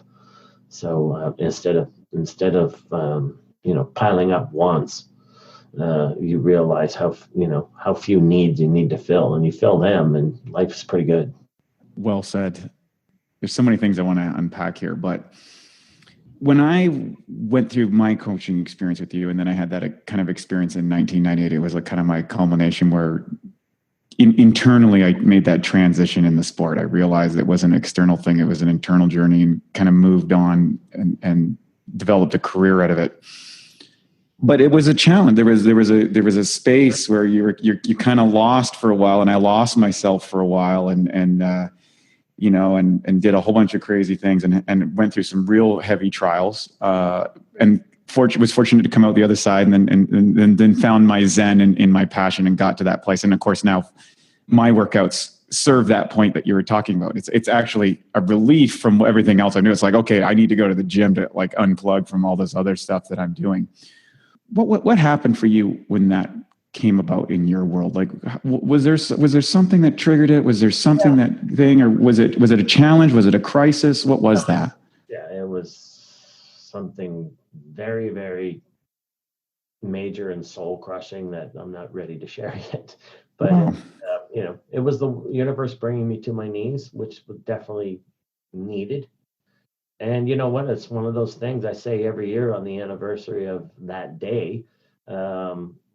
That at the time, what I would have called the worst experience of my life was actually the best thing that ever happened to me. So, and I think what you described earlier, someone wrote, I forget who it was now, and I would love to give people credit, but I read so much, sometimes who authored a certain quote gets lost in my brain. But what you described about your own transformative experience and acting out and stuff, there's actually written stuff that you were grieving a loss. We tend to associate grief with the loss of people and the loss of a person or a pet or something live. But you can grieve a lost process. You can grieve a lost lifestyle. Even if it's by choice, we can grieve these things, right? And a lot of the times we forget that, right? So we go through the 5 stages and we do act out trying to find our center again, because these were the things that centered us. And then without it, where is our center? Where is our new center? Where is our new compass? That kind of thing. So that sounds like a typical grieving, that kind of grieving. I think Joe Namath kind of talked about it after the crowd's cheering, I think, or something that was in the title of his book, of course, the quarterback for the Jets after the Super Bowl. And a lot of high performance athletes face this because their career ends so early in life. And then we're back to that 2 levels of consciousness, right? Stimulation, validation, and attention. If that's your need, you're in a lot of trouble. If that's what you have as a professional athlete and that's your level of consciousness, then you're going to be lost without it. But the higher level of consciousness, autonomy, mastery, and purpose, those are the people who just sort of adopt into and transition into, like Troy Aikman becomes a major broadcaster, right? And they transition into the next thing, and they do it smoothly and seamlessly. And that's because they're about a different level of consciousness, right? They're not after the stimulation, the validation, and the attention. They're about autonomy, a sense of self, right? Mastery in whatever you do. Do it well and do it better the next time. And purpose, what is that thing? I mean, it just burns me that we live in an era of such extreme convenience that we take for granted, that it's the most unhappy on the depression scale that's ever been measured. And yet we have conveniences that couldn't even be imagined 100 years ago, and abundance that we can never run out. But we still want for more. And that makes no sense to me. And it just, again, I talk about the level of personality, right? I mean, some people roll over every morning and hit the snooze button and say, good God, it's morning. Whereas people like you and me wake up every morning and say, good morning, God. Let's get at it, right? There's two different kinds of people that don't want to get out of bed, and other people who jump out of bed. So, more's the pity in the ones who can't find contentment in the world like this that we get to live in. I certainly believe that a lot of people have mistaken comfort for happiness. And I've noticed a pattern amongst people who've really hit high levels of awareness as they kind of go through that crisis opportunity. Of course, in Japan, and I use this in a lot of my business presentations, is that in Japanese kaishu script, they write crisis and opportunity at the same time. And can you find the opportunity in the loss? Can you find the opportunity in the crisis? Can you redefine who it is or what it is that life is, or you're about, or life's about, and all that sort of stuff? So leading that, we'll wind this up. We'll come back to some of the other questions I wanted to get into, metabolism and older guys and how we handle that. We'll come back for another podcast. What charges you up today? Where do you draw your inspiration? Where do you get that higher level of awareness and consciousness? How do you feed that, if you will, and so that you can kind of fill up the well and then and spill that out for other people? Yeah, I don't need to feed it. I think it's one of those things where people who are chasing or pursuing something don't realize that, if you just stop, that thing will join you and come to you. So it's not something I need to feed, although I make I am statements every morning when as soon as I get up, I say, you can call it a prayer if you want, whatever. But I make I am statements, and I picture them in my mind as bold and italics and I just say, I am motivated, I am passionate, I am inspired. Now I'm going to go start my day. So yeah, it's not something I need to feed. It's just so natural to me. I don't know if I should risk taking this down, but I guess I will. I'll show it to you since we're on camera. So this hangs on my wall in my office, amongst other quotes. I don't know. Tell me when you can read it. It's good. Be still and know that I am. So it's from the Bible. Be still and know that I am. It used to be still and know that I am God in some translations, but it's be still and know that I am. So just some people, they can't still their minds. They can't quiet their minds. They can't quiet their emotions, and they can't sit still. So for, even Mother Teresa said, God is a friend of silence. So there's a Kafka quote about how you don't need to do anything, just sit there and the world will. But people are too, again, they're so thirsty for stimulation, validation, and attention. They don't understand the tremendous value in quiet and the value in doing nothing. Sometimes doing nothing accomplishes everything. And, I take several breaks during a day. That's how I'm so productive. I don't believe in, nose to the grindstone and, work, right? So I work a bit, I break a bit. I work a bit, I break a bit. But I'm probably more productive than most people. So I think prolific would be the word in your production, and you coach a whole lot of people. You're producing a lot of books. You got a podcast. You got a video thing. Let's take people. We're going to wrap this up, but what's a day in Scott's life look like today? How do you get up? You do your routine. What is your daily routine? We'll go to a couple things because people want to know what that is. Like I said, I lead a life of solitude. So it's funny because there's a few books I read by some very famous people, and they all sort of said the same thing. If people saw my day-to-day life, it would bore the hell out of them. And these were real famous people. I can't remember exactly.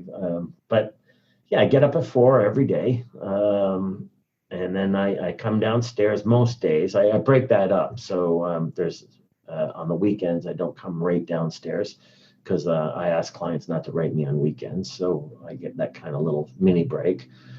I have these little sort of self games that I play to keep it different. So Monday, Tuesday, Wednesday, I come right downstairs and get to work on my emails and stuff for about 45 minutes. Then I go upstairs and eat breakfast, and then I have my coffees, and then I go to the gym. But on Thursday, I get to have my coffee first. So I bring my coffee down with me, and I go to the gym early. And that all started because that's when my housekeeper comes, and if I don't get out of her way, she's likely to vacuum me up into the vacuum. So that all started that. But now it's like a little break in the week, right? Like Thursday's a little different than Monday through Wednesday, and then that's only one day till the weekend. So I have those little games that I play. So I eat breakfast, I have my coffee, I continue whatever I'm working on, answering emails first, clients come first, and then whatever projects I'm doing. Then I go to the gym.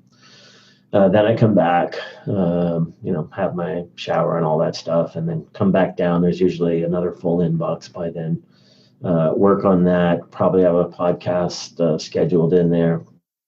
Shooting a lot of videos lately, but I segment it all out over the week. And then usually I shut down about 3 o'clock my time, since I get up at 4 every day. I shut down about 3 and, go up and I watch. I'm a very medium guy. I love the medium, the television, especially streaming now that we can do that, and movies. And I've been a movie nut my whole life. I think it's just because it's something you can do in solitude. And so I love that. And I also, I think from a young age, appreciate as much as people appreciate a good book. People don't realize that writers write scripts for TV and movies too. So there's some damn good writers out there writing. And if you're just paying attention beyond the characters, you can pick up some pretty deep, solid writing where you go, that writer lived a life, Mm-hmm. So one of my favorite shows I just keep looping and watching over and over again is Mad Men. And the writing in that show is just spectacular, but it's so subtle. They don't hit you over the head with the message, right? It's just very subtle streaming of stuff, and it's brilliant stuff. So I watch a lot of, not necessarily a movie that has to have a message, but most of them I tend to watch character-driven stuff. So, I'm not into explosions and superheroes and all that stuff. But so a lot of my breaks are stuff I can do in solitude. And of course, where I live, where I live, so I can go out for a walk and I got deer in my backyard almost on a every other day basis, and quail. And then I can go for a little drive and be surrounded by lakes and vineyards, and it's pretty spectacular. What would you eat on a typical day? Well, my diet, I'm on the cycle diet, been on it for 30 years, which is all about refeeds and being in super compensation mode. My diet never changes. So every day is egg whites, and I have a housekeeper who cooks for me. So I always knew at a young age, if I was going to ever stay on a diet, I don't cook. So I would have to earn enough money to hire someone to do it for me. So that was actually a goal of mine way back when, believe it or not. So I start every day egg whites and either oatmeal or oat bran. Half of the year I get to have a choice of grits as well, because I have a client who lives in the South who sends me grits on my birthday every year, which is great. And then meal 2 is almonds with as much fruit as I can stomach. I try to overload on the fruit, although that's hard to do. Anyone listening out there, try it. Believe me, you can't do it. And on the other side of that, no one ever got fat from eating too many apples, so don't worry about it. Mm-hmm. come back to work again, do my thing, depending on what I have to do. And then my next meal is any other kind of nut, usually cashews, and a glass of tomato juice. And then dinner is a protein, a starch, and a fibrous carb. So Monday, Tuesday, that breaks down to chicken breast with asparagus and brown rice. Wednesday, it's tuna with grilled peppers, mixed colored peppers, and brown rice. Wednesday, chicken instead of the tuna. Friday and Saturday, it's tuna, and coleslaw, but baked potato, slathered in extra virgin olive oil. And then just before bed, like literally 2 minutes before bed, I have a cup of cottage cheese. I'm a strong believer in eating right before bed because it's great for the neurotransmitters that invite sleep. You can't force sleep, you can only invite it. So good sleep hygiene, we can talk about that another time because it's essential even to weight control, but good sleep hygiene should necessitate eating something just before going to bed. That's great. And then, of course, the refeed day. And a lot of people call these the cheat days. I never understood that it's not cheating. Well, that's my bad. I mean, I nicknamed it that way back when I started. Don't forget. Shame on you.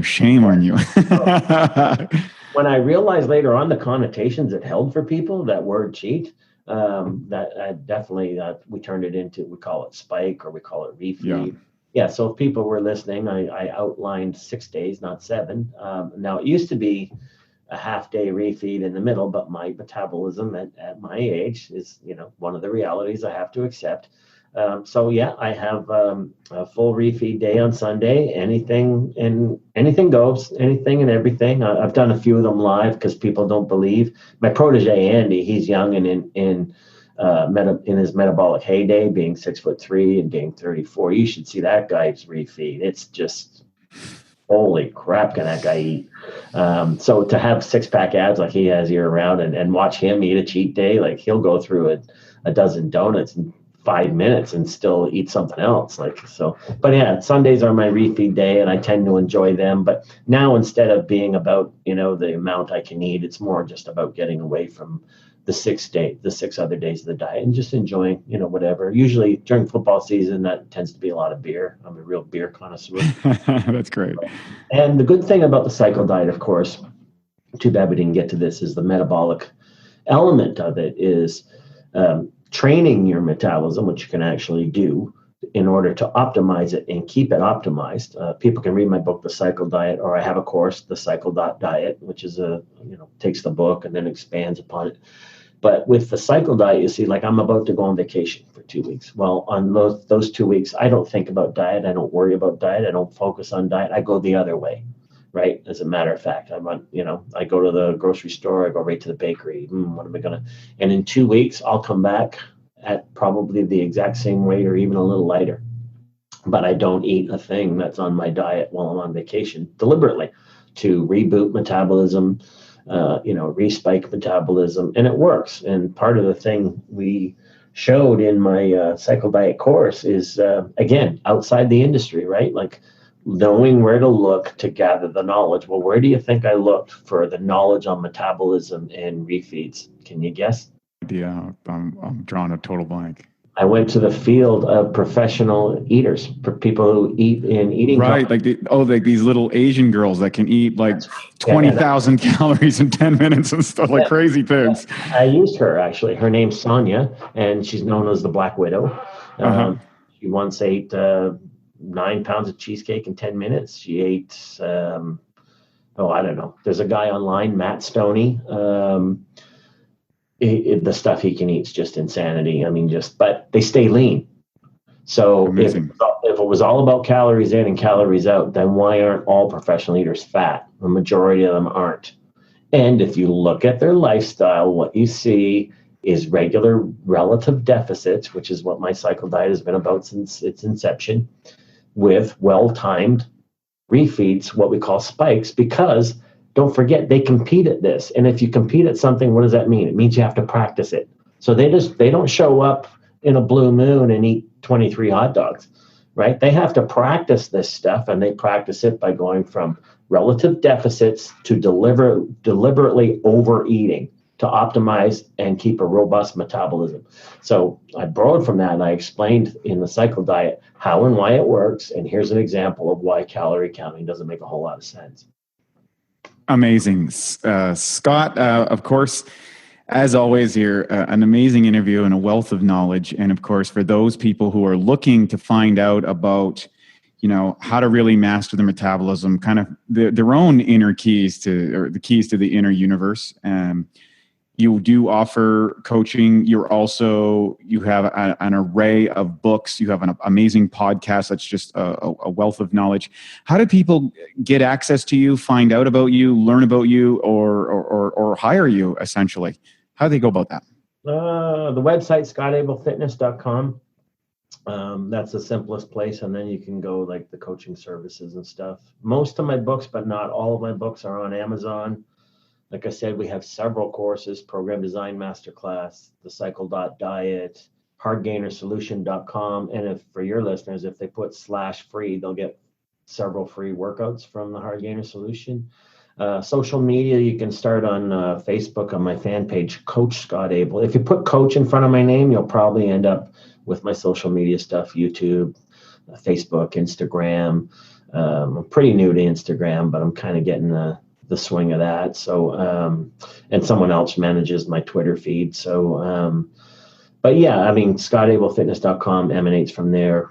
You can go to Amazon, type in authors or books and then authors, and then Scott Abel. You'll see some of my best sellers on. I was really proud last winter for 1 week there. My book Physique After 50 and its follow-up book, The Aging Proposition, were actually number 1 and 2. So I was quite proud of that, quite thrilled with that. So that kind of stuff seems to be resonating with people, and so most of them, my book launches on Amazon went right to number 1 in all their categories, and appreciate having a following that can make that happen for me. So so scottabelfitness.com, and from there I think my contact info is on there, and for regular Facebook posts that aren't just about silliness, Coach Scott Abel is my fan page, and I usually try to post something of merit or of value. So we'll be posting all this in the show notes that you can get access to it, and the links will all be in here, so you can grab on that. I think next time we're definitely bringing you back at the show. It's not a probably. I really want to dive into male metabolism, what it's like for guys, training, especially when they hit 50. I'm coming up not that far away. I can see that hill over on the horizon. It's a lot closer than it was when you and I started. So we'll get into that on our next one. I want to thank you so much for joining us today. And of course, I want to acknowledge the contributions that you've made in my own life, what that has translated. Like I said, and I continue to say it, there would be no Wade Lightheart in the industry if it hadn't have been for Scott Abel. And I'm eternally grateful for that. And I'm glad that you had an opportunity to share your wisdom with the people in my sphere, because etymology is an important thing. You got to find out where we're all standing on the shoulders of someone else. And I'm just so grateful. So thanks so much for joining us today, Scott. Really appreciate you taking the time. I'm always humbled by such words, and I'm not sure I'm worthy, but I sure appreciate it. Thank you. You betcha. And now for a BiOptimizers fixed digestion tip. Turn cultured foods into superfoods. Raw fermented foods like sauerkraut and low sugar live yogurt can be good for you, but rarely have enough of the right probiotic strains for therapeutic benefit. So here's a way that you can turn them into superfoods. What I do is I get some raw sauerkraut or a healthy yogurt. Ideally, it's grass-fed or coconut-based, and you can empty 3 caps of P3OM into a container and mix it up thoroughly. Leave it at room temperature for a couple of hours before putting it back into the fridge. And what's going to happen is these probiotic levels will be multiplied. In fact, it doubles every 20 minutes. And then what you're going to get is you're going to have a food with strong proteolytic activity. To learn more about P3OM and why its patented strains make it the strongest probiotic available, go to www.BiOptimizers.com. Thank you for listening to the BiOptimizers Awesome Health Podcast. You can find more information at BiOptimizers.com.